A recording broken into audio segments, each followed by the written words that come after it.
Hi everyone, hope you are doing well this spring, which has kind of sucked as far as weather is concerned.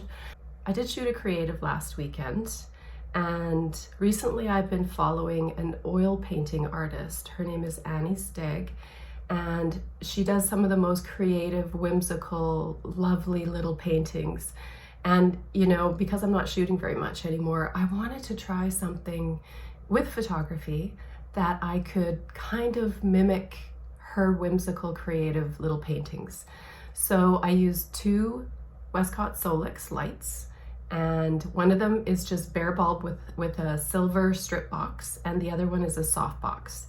And it's really quite incredible the kind of images you can produce using just continuous light. I mean, if you're shooting natural light, then you know what I'm talking about, but the ability to control the direction of light, as well as not just the direction of light, but in addition, the spread. So, you know, if you want the background to be super dark and you want the light to only be on elements within the area that you're photographing, oh, it works so well. So I'm going to show you that. And I did do one sort of painting in Annie Stegg style, but I'm still working on it. So I'll show you where I'm at with that so far, but it still needs help, it needs work. In addition to this, I just wanted to really briefly let you know that it's come to my attention that my previous product site for digital downloads was chasinglightactions.com, and I did retire it a couple of years ago and just put my store onto my nikkiart.ca website. And I had somebody reach out and let me know that, yeah, someone's clearly scooped that. So whenever somebody clicks on a Chasing Light Actions URL, it takes them over to their store and you can buy products from them. I don't know if they're my products that are pirated or other people's that are pirated, but from what I understand, you're not actually getting any products and they're not responding to any emails. So please, please, please don't think that that domain or that website is affiliated with me, because it's not. I've gone back through the videos and I've tried to clean up all of those old URLs and replace them with my nikkiart.ca URL. So that's the best that I can do, but please, please just beware. Anyway, let's get into the video.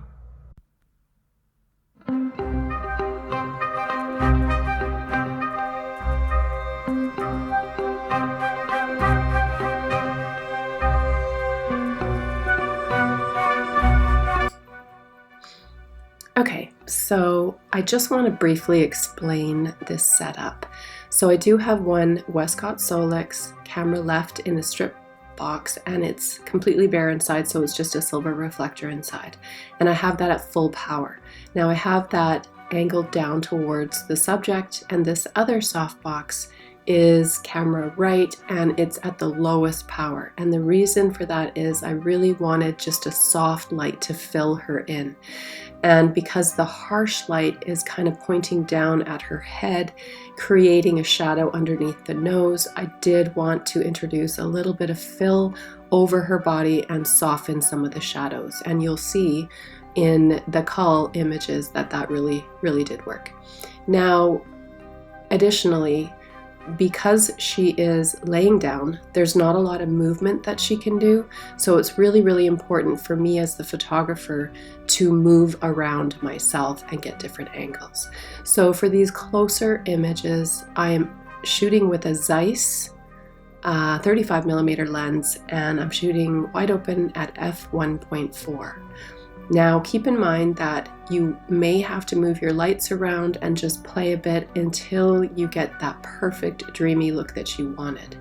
Now for me, I really, really wanted the environment and especially the backdrop to be almost black. So there is no light pointing at the backdrop, therefore it was very, very dark. That's exactly what I wanted, because I wanted the light overall color of her hair, her skin, her dress to be really, really prominent in these portraits.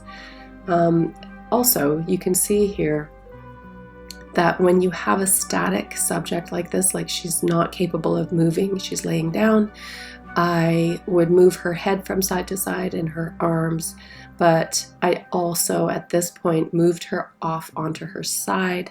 I adjusted the fabric put her arm underneath the pillow for this one and was super careful with how I placed her hair. So you're going to see here, geez, it looks like Nikki's taking a long time being really finicky with her hair.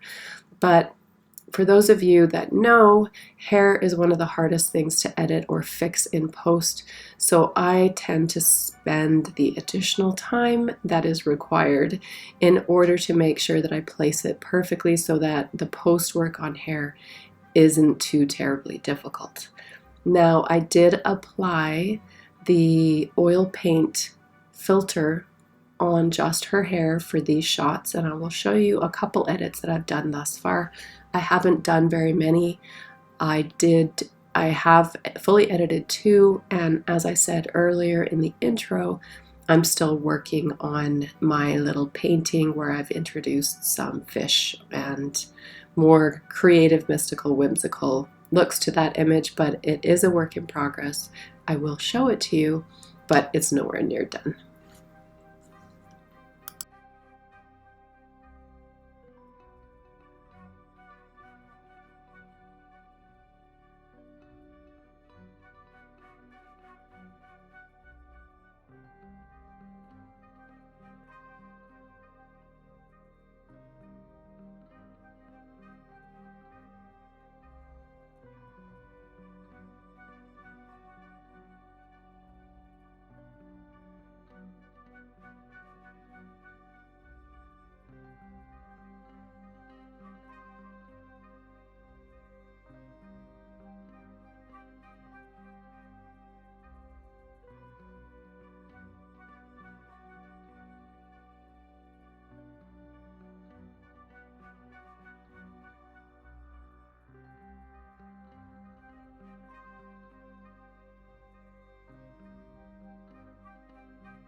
So just remember, like I said before, it's super important for you as the photographer to move around your subject when they are static like this. You can get many different looks and try using different lenses.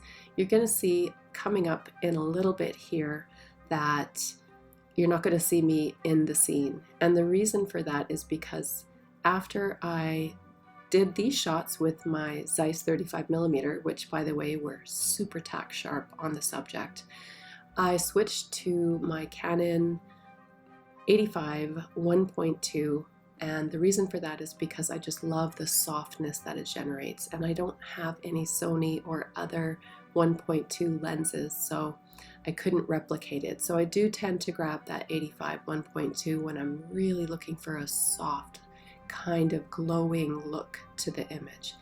Now, shooting at f1.2 does not necessarily result in the sharpest of images, so you might have to consider using a sharpening filter or other methods for sharpening your subject around the eyes and the hair and the lips, things like that. But I'm going to move back here. I'm going to step around and I'm going to constantly switch my angle and direction that I'm shooting just so that I can get a bit of a variety. And again, for these last shots, you don't see me at all. You see Rory moving a little bit, but I'm using my 85 here and just getting some more distance kind of images, not so close up. And I will take you through the cull now.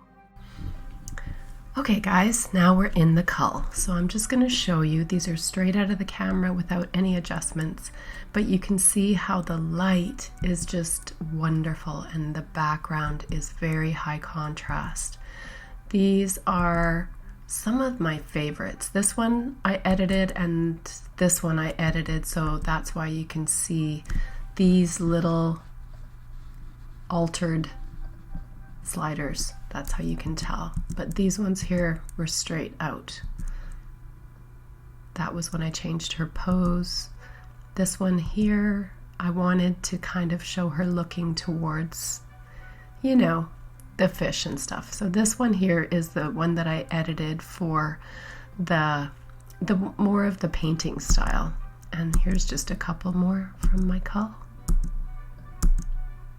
And there's a couple that I shot with my 85 1.2 right here,